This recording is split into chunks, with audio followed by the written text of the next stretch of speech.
ডাল প্রতিদিনের খাদ্য তালিকায় মাছ, মাংস, ডিম যাই থাকুক না কেন তার সাথে ওতপ্রোতভাবে জড়িত থাকে ডাল।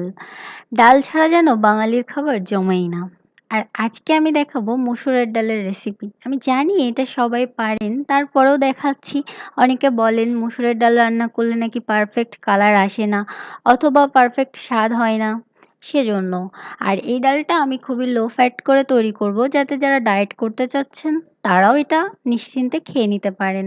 তাহলে চলুন আজকে আমরা দেখে নিই সবচেয়ে সহজ রেসিপি, ডাল রেসিপি।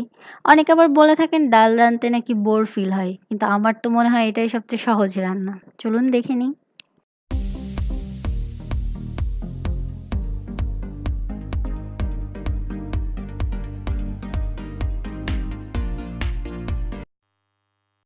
আজকে দেখাবো সবচেয়ে সহজ পদ্ধতিতে মসুরের ডাল রান্না করা।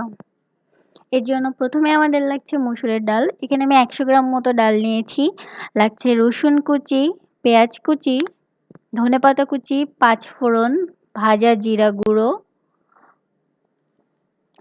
তেজপাতা, শুকনো মরিচ আর কাঁচা মরিচ 10-12টা। লাগছে লবণ, জিরা গুঁড়ো, হলুদের গুঁড়ো। উপকরণ জাস্ট এগুলো দিয়েই সহজে রান্না। প্রথমে একটি পাত্রে আমি জল নিয়ে নিয়েছি এবং তার মধ্যে আমি ডাল দিয়ে দিচ্ছি। ডালটাকে আমি ভালো করে ধুয়ে রেখেছি। আপনি চাইলে ভিজিয়েও রাখতে পারেন আধা ঘন্টা, এতে করে ডালটা তাড়াতাড়ি সেদ্ধ হবে। আমি ভিজিয়ে রাখিনি, সরাসরি দিয়ে দিয়েছি। তার মধ্যে আমি দিয়ে দিয়েছি ঝাল বুঝে 8-10টা মরিচ, কাঁচামরিচ, 7-8 কোয়া রসুনের কুচি আর একটা বড় সাইজের পেঁয়াজ কুচি, সামান্য লবণ, আর দিয়ে দিচ্ছি আমি 1 টেবিল চামচ মতো জিরা গুঁড়ো। আপনি চাইলে এখানে জিরা গুঁড়ো আরেকটু কম দিতে পারেন, বাট জিরার ফ্লেভারটা আসলে আমার অনেক পছন্দ। এইজন্য আমি 1 টেবিল চামচ দিয়েছি, তবে আপনি চাইলে হাফ টেবিল চামচ দিতে পারেন। এবার এটাকে সেদ্ধ করে নিতে হবে যতক্ষণ না ডালটা নরম হয়ে যায়। এরপর যখন ডালটা নরম হয়ে আসবে তখন একটা চামচ দিয়ে অথবা ডাল ঘুটনি দিয়ে এটাকে এভাবে নেড়ে দিতে হবে এবং ভেঙে ভেঙে দিতে হবে। আপনি চাইলে প্রেসার কুকারেও সেদ্ধ করে নিতে পারেন। আর কড়াইতে দিলে যে পরিমাণ ডাল দিবেন, যদি আপনি 1 কাপ ডাল দেন তাহলে প্রায় 3 কাপ মতো জল দিলেই হয়ে যাবে। তারপরেও প্রয়োজন মতো আপনি কম বেশি করতে পারবেন, কোনো ব্যাপার না। এবার এর মধ্যে আমি দিয়ে দিচ্ছি গরম জল। আগে থেকে গরম করে রেখেছিলাম, সেটা দিয়ে দিচ্ছি। আর এইটার পরিমাণ আসলে আপনি কেমন খাবেন তার উপর নির্ভর করে, কারণ আমাদের ডালটা একদম সেদ্ধ হয়ে গেছে। এখন যদি আপনি বেশি পাতলা বা ঘন যেমনই খেতে চান ঠিক তেমন সেই পরিমাণে জল দিবেন।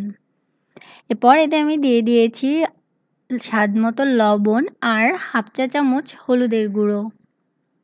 এবার এটাকে কিছুক্ষণ জাল দিতে হবে। 10 থেকে 12 মিনিট মতো জাল দিলেই এটা খুব সুন্দর কালার হয়ে যাবে এবং একটা ভালো থিকনেস মতো চলে আসবে।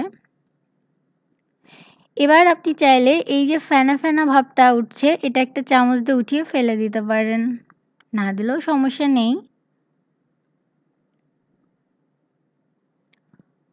আমি আবারও বলছি, ডালটা আপনি যতটা ঘন বা পাতলা করতে চান তা সেভাবে জল দিবেন এবং সেই অনুসারেই এটা করবেন।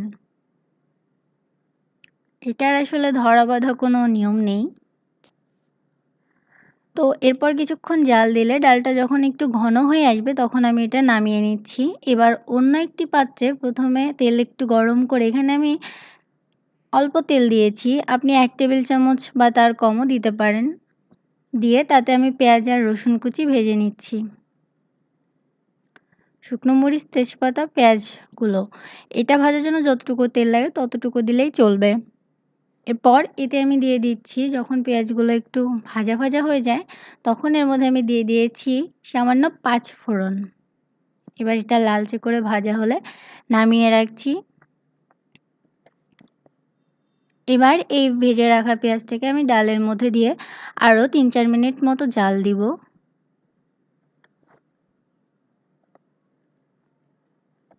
দেখুন এভাবে রান্না করলে আসলে সময়টা একটু কম লাগে। আর মেইন কথা হচ্ছে যে তেলটা খুবই কম লাগে। এক্সট্রা কোনো বাড়তি মসলা ব্যবহার করা হচ্ছে না। এতে আমি দিয়ে দিচ্ছি 1/2 টেবিল চামচ মতো ভাজা জিরা গুঁড়ো আর ধনেপাতা কুচি সামান্য। ব্যাস খুব সহজেই তৈরি হয়ে গেল আমাদের মজাদার মসুরের ডাল রান্না। এবার এই ডালটাকে ধনেপাতা দেওয়ার পরে আর ২-৩ মিনিট হাই হিটে রান্না করলেই তৈরি হয়ে যাবে মসুরের ডাল। দেখুন এটা সার্ভিং বলে উঠিয়ে দিচ্ছি। যারা এখনও আমার চ্যানেলটি সাবস্ক্রাইব করেননি তারা প্লিজ আমার চ্যানেলটি সাবস্ক্রাইব করে আমার চ্যানেলের সাথেই থাকুন।